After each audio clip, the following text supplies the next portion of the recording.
Try it yourself. Let's go check it out. Come on.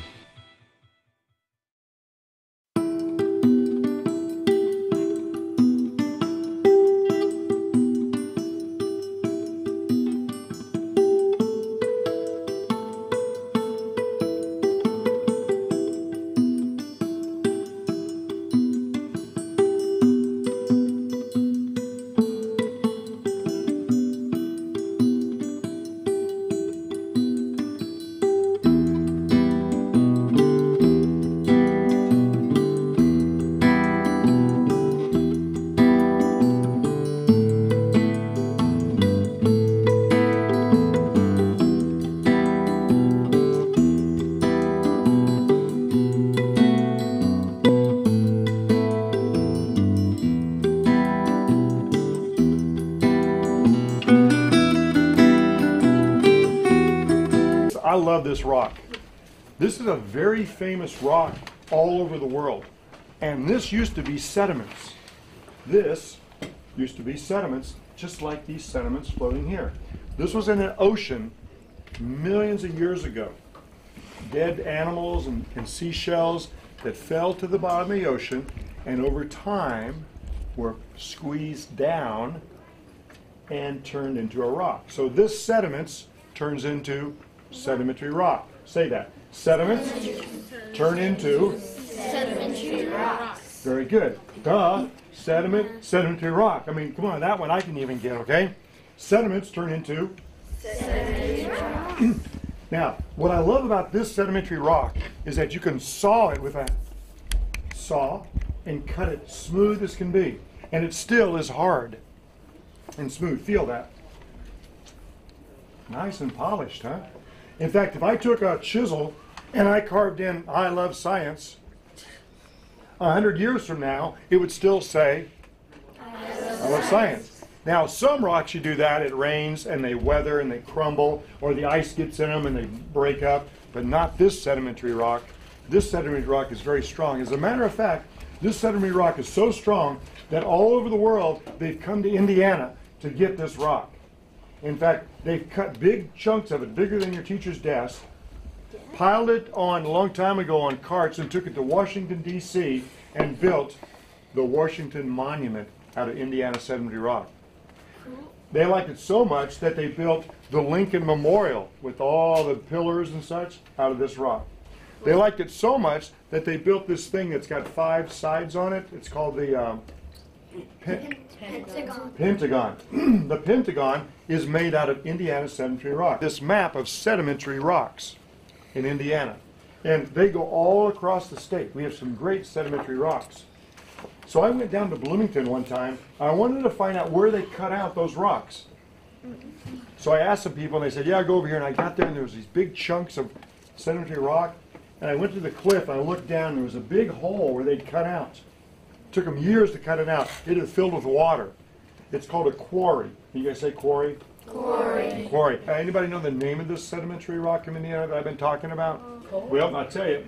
Coal is a sedimentary rock, but it's not. When it's crushed up, we use it to make our roads. Anybody know the name of it now? Limestone. Limestone. Everybody say limestone. This is a sedimentary rock not far from Indianapolis. It's called shale. If you take shale, a sedimentary rock, and you cook it, you end up getting this. Brick. A brick. Wherever you find a brick factory, guess what's nearby? Shale. Now, would it be any good to carve? Would it be any good to carve her name in, say, sandstone? No. Why? Because it freezes or breaks. This is sandstone. Guess what kind of sediments it was made from? Sand. Duh.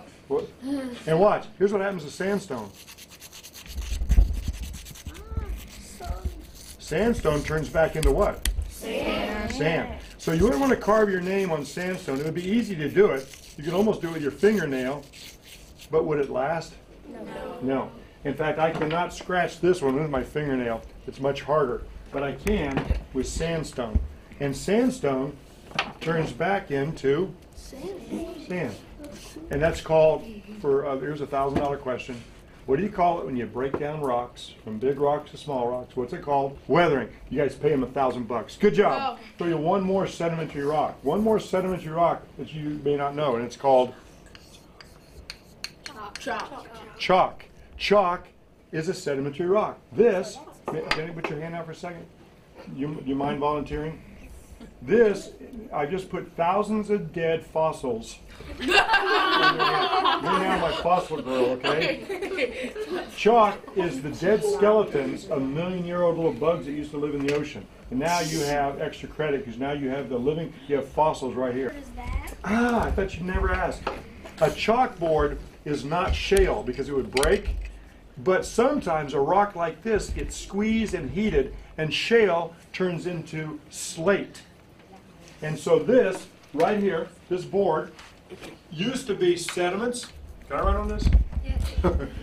Okay, it used to be sediments. The sediments turned into shale. Shale is a sedimentary rock, but if you add H and P, anybody know what H and P stands for? Power? Heat and Power. pressure. Heat and pressure. Shale turns into slate. S-L-A-T-E. So this board right here is made out of slate. This is shale. See how soft it is? Yeah. So sediments turn into shale. With heat and pressure, shale turns into slate. And there's a fancy name for that rock. It's called metamorphic. Can you say metamorphic? Metamorphic. Metamorphic means it changed shape. I can't go outside and make a million years of rocks, but I can make a model. First layer, bread sediment. Bread sediment. Low down the ocean. Down comes, you know, nature's not perfect, you know. Baloney sediments. Okay, now I got a question for you. Here's my question. One more bread sediment. Which is older right now? Which layer is older?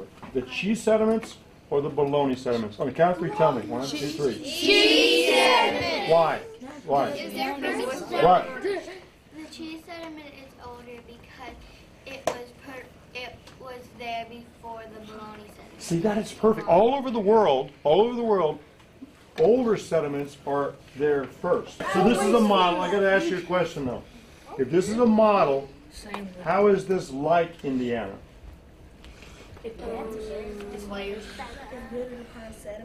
Sediments upon sediments. They're the first kids ever said that, and you're right. How else is this like Indiana? Yes, sir. It's in layers. It's in layers. How is this not like Indiana? It's a sandwich. Oh, come on, man. Last time I was here, I talked about a special layer. That was a swamp. No, it's not lettuce. This was the swamp in Indiana that we made a special sedimentary rock from. What's that swamp called? It turns into this black coal. So in Indiana, coal is at the top. Now I need to add something to this. Kids are always asking, Mr. Crosslin, how come we don't have dinosaurs in Indiana? Well, I'm going to put a D on the top of this piece of bread right here, all right? And I want you to use your eyes to observe what's going to happen over millions of years. Heat and pressure, erosion. Check it out. Right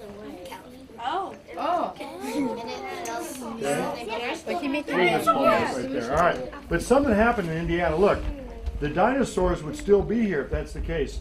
But over by Cincinnati, right over here by Cincinnati, a long time ago, this part of Indiana got pushed up. And when they got pushed up, when the glaciers came, this is what happened. Dinosaur layer got completely taken away. And we ended up with something that looked just like this. Hold your map up there.